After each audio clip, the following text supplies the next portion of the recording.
ila yaumiddin.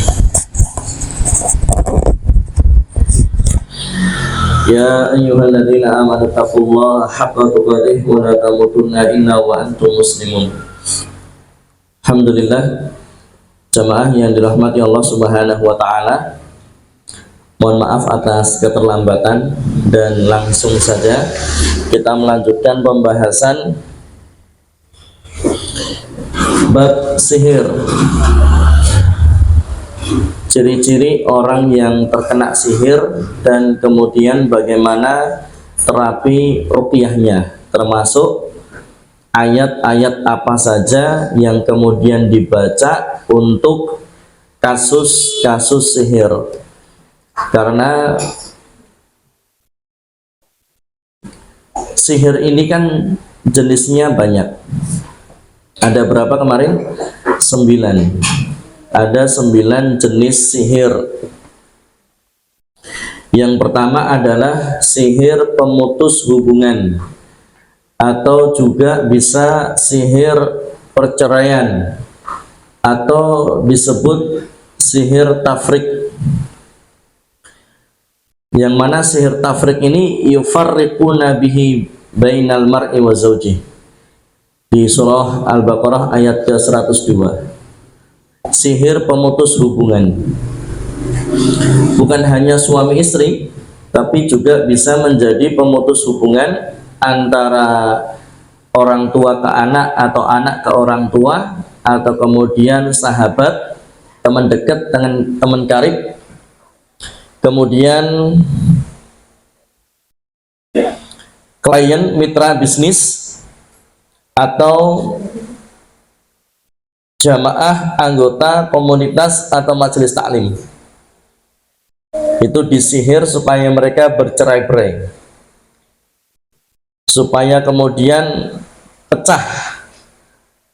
Nah, ini jamaah, namanya sihir tafrik, pemutus hubungan, atau juga bisa sihir perceraian. Tapi yang paling bahaya, yang paling besar fitnahnya, yaitu menceraikan suami dan istri. Maka itu menjadi prestasi terbesarnya setan manakala bisa menceraikan suami dan istri. Kemarin kita sudah bahas. Kemudian yang kedua, pelet. Ya, pelet. Kalau dulu biasanya pelet ini dipakai untuk menyihir pasangannya sendiri.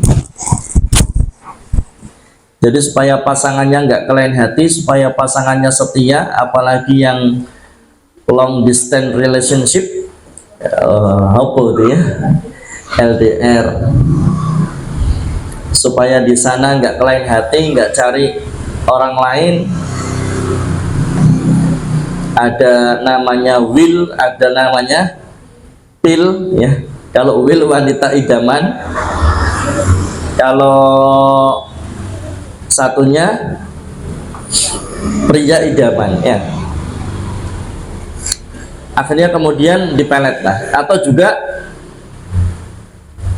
supaya pasangannya ini royal dalam hal harta,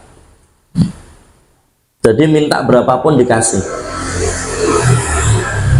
Itu dulu ya, pelet dulu itu biasanya dipakai suami istri, pasangan.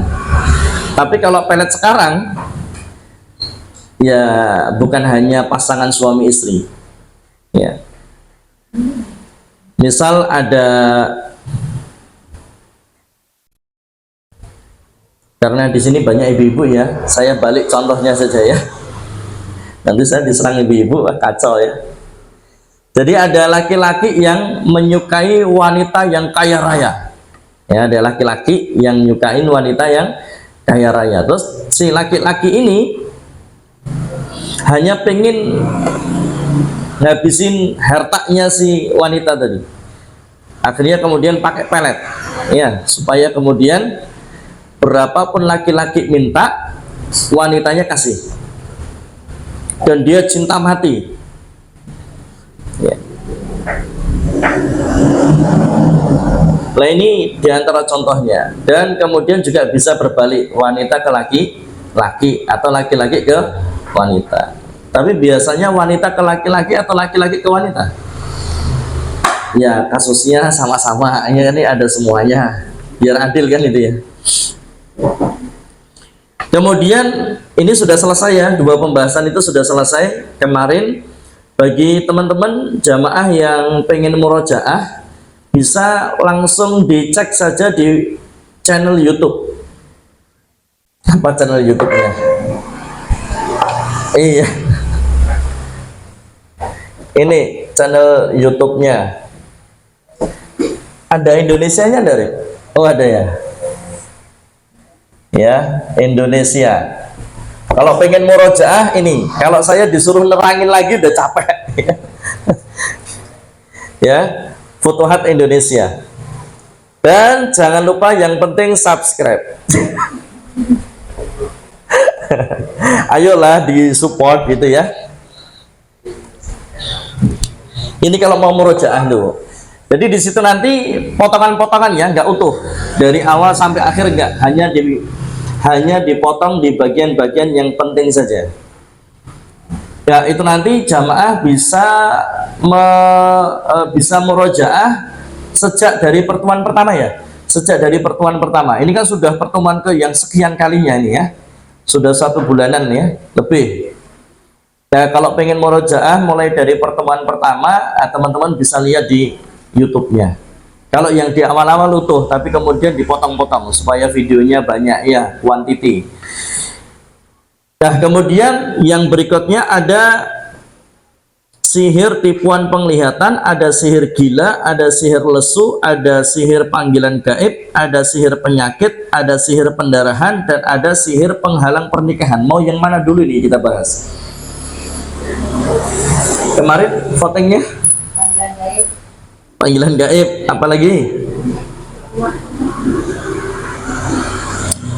Oke, panggilan gaib. Semoga nanti bisa 2 atau 3 macam. Panggilan gaib 651.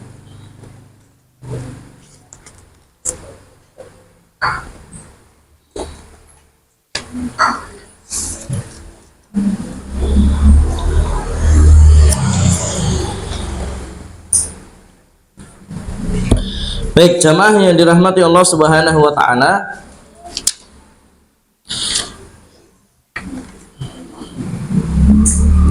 Yang pertama kita bahas gejala dulu.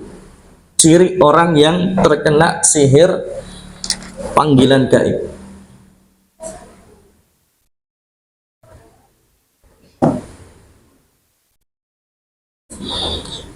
Yang paling sering adalah mimpi buruk.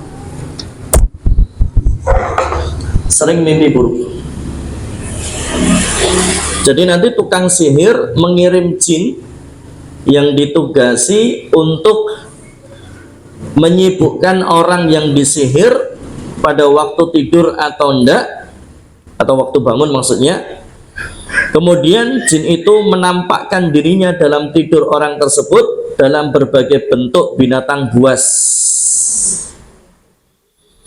dan memanggil-manggil nama orang tersebut.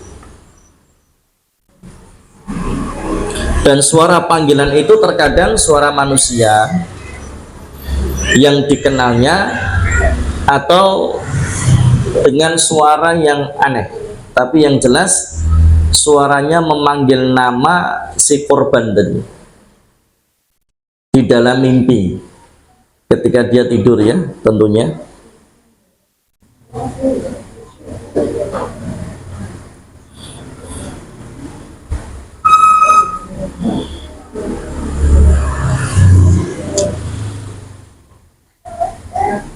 Ya,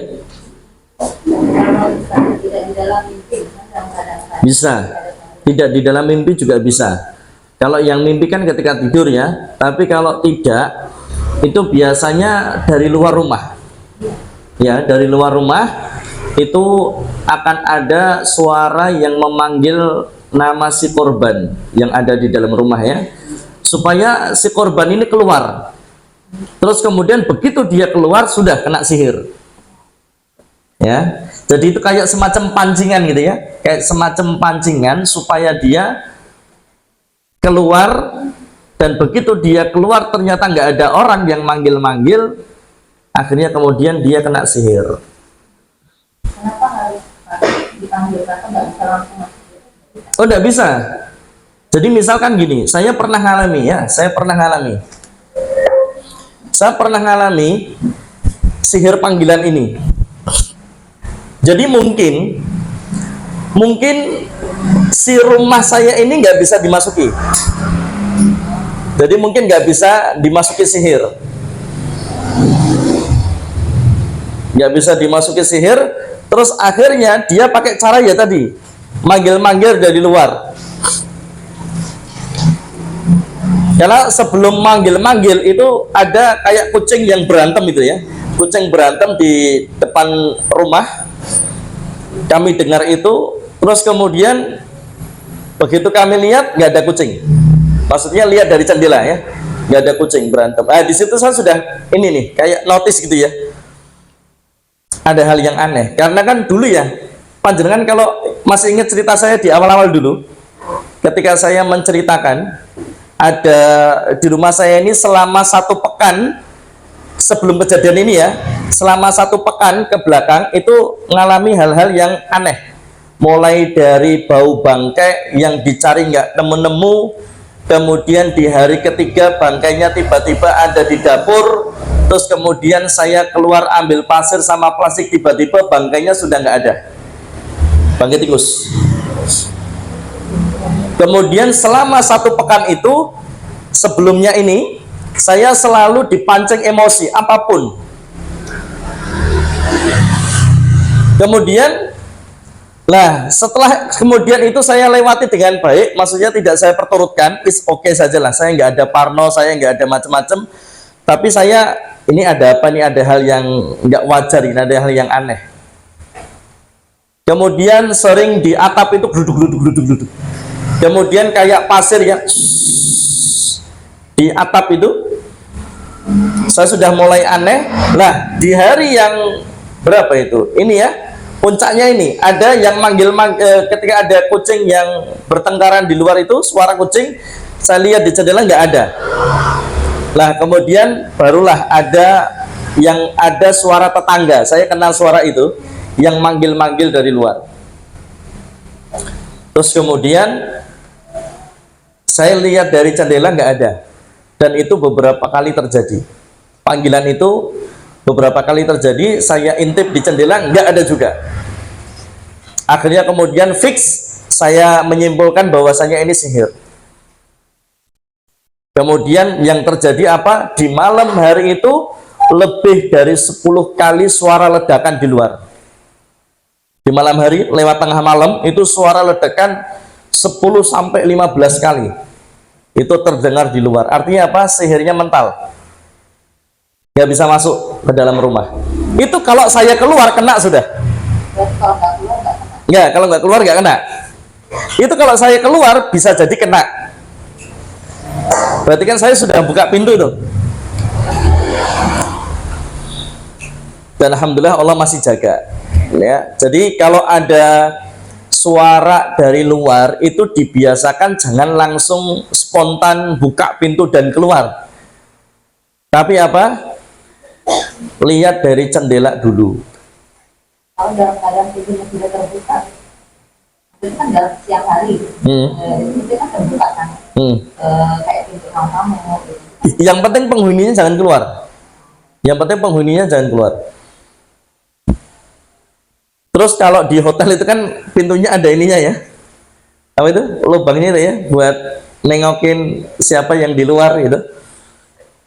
Jadi kalau ada suara dari luar, entah panggilan atau entah suara yang aneh dan sebagainya, diusahakan jangan spontan langsung keluar, tapi diintip terlebih dahulu. Tetangga manggil-manggil, toh kalau dia butuh kan bakalnya ketuk pintu kan, gitu loh, bakalnya dia datang ketuk pintu kalau memang itu penting ya. Begitu. Jadi yang pertama, orang tadi kalau kena sihir panggilan gaib, biasanya kalau dalam keadaan bangun ya tadi, kayak ada orang yang manggil-manggil yang biasanya suaranya dia kenal, keluarga kah atau tetangga. Nah, dulu saya ada pengalaman nih teman-teman, ngeruqyah orang yang kena sihir panggilan gaib ini. Jam 11 saya ruqyah sampai jam 11 malam. Saya ruqyah sampai jam 11 malam baru selesai. Jam 12 malam dia meninggal.